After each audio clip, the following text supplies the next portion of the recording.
get in the way of you having a good night's sleep. Sleep expert Alanna McGinn from goodnightsleepsite.com is here with the 5 biggest bedtime blunders most couples make and what you can do about them.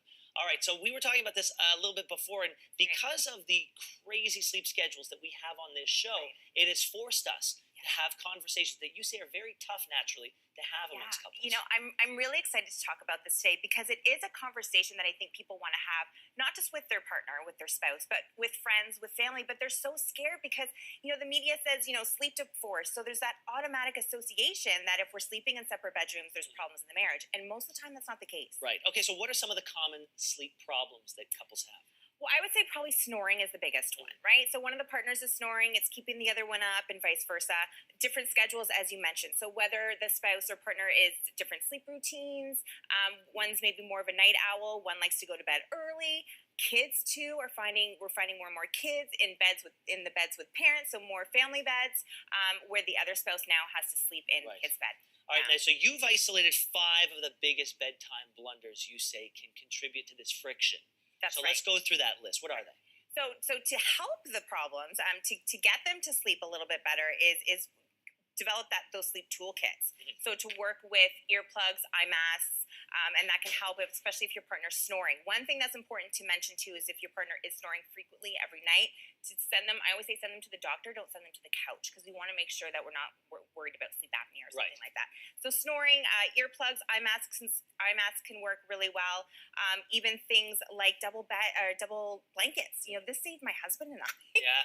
We would battle over the blanket. So getting, you know, now we have 2 queen size duvets, it's perfect. So if you need that double blanket, get it. King size bed, the size of the mattress too, if you're always fighting over real estate. Yeah. Also the type of mattress, because some people move around a lot and it jostles the other partner. That's right. So you know, what size mattress do you need? What type of mattress do you need? Things like that. And then to open up that communication about, okay, so maybe we do work shifts. So, you know, maybe one of us has to sleep. Maybe it's not every night, but maybe it's just a few nights a week. You know, maybe still focus on that bedtime. Yeah, well, let's talk about that because, like I said, on this shift, we're really curious about it because we have such different sleep routines. But sometimes it's a question of one partner needing to watch TV a little bit before the other one goes to sleep.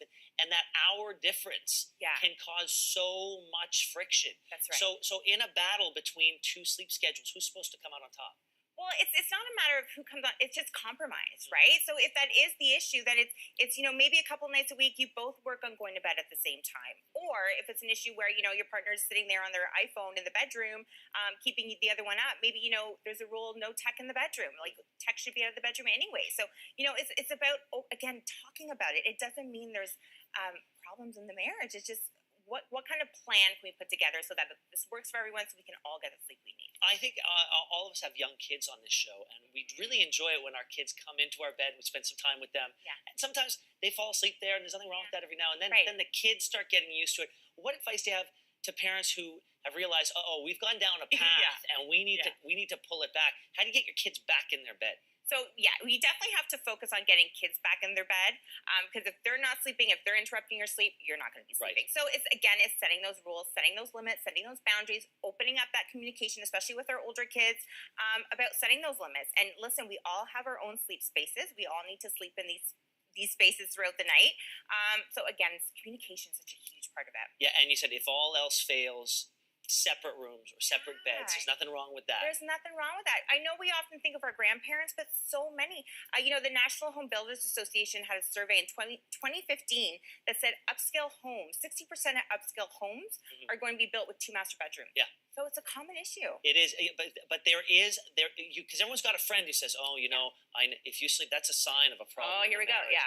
No, we in our family, it's very clear that if one of us is going to be really diverging from the sleep schedule, going out or having to attend a function or having friends over while the other one wants to sleep, then we just figure out who's going to go to the upstairs guest room. Yeah, it's you know, I posted about this last night that I was going to be on today, and so many people posted like, we love sleeping separately, and you know, I want to watch it and I want to learn, because it's a lot of people are not getting the sleep they need. Well, especially in this day and age of how busy we are, if we're not getting that sleep is more important to me today than it was 15, 20 years ago. And that makes for a happier marriage, right? When they're both well rested. I know my husband doesn't want to be around me when I haven't slept.